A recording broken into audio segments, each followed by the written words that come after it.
தமிழ்நாடு சட்டமன்ற தேர்தல் ரொம்ப பரபரப்பா போயிட்டு இருக்கு. இன்னைக்கு நாம் தமிழர் கட்சியோட தலைமை ஒருங்கிணைப்பாளர் திரு சீமான் அவர்கள் பாத்தீங்கன்னா ஒரு தேர்தல் அறிக்கையை வெளியிட்டிருக்காரு. தேர்தல் அறிக்கை அப்படின்னு சொல்றதை விட ஒரு செயற்பாட்டு வரைவு 2026 நம்ம சொல்லலாம். அந்த அளவுக்கு 49 தலைப்புகள்ல 462 பக்கம் பண்ண இந்த ஒட்டுமொத்த அறிக்கையுமே இருக்கு.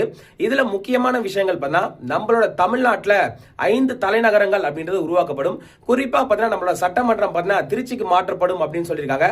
அப்ப நம்ம சென்னை அப்படின்றது பார்த்தீங்கன்னா ஒரு தொழிற்பேட்டை நகரமாகவும் ஆக்கப்படும் அப்படின்ற ஒரு விஷயத்த சொல்லியிருக்காங்க. இலவச குடிநீர், மருத்துவம், பெண்களுக்கான பிரச்சனை, பெண்களுக்கான முன்னுரிமை எதிரில் கொடுக்கணும், பெண்களுக்கான உரிமைகளை பத்தி நிறைய சொல்லியிருக்காங்க.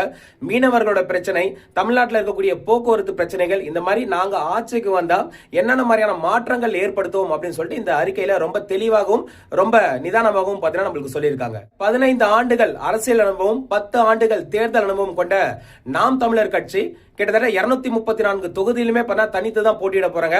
அவங்களுக்கு ஒரு மிகப்பெரிய ஒரு வாழ்த்துக்களை நம்ம சொல்லிடலாம்.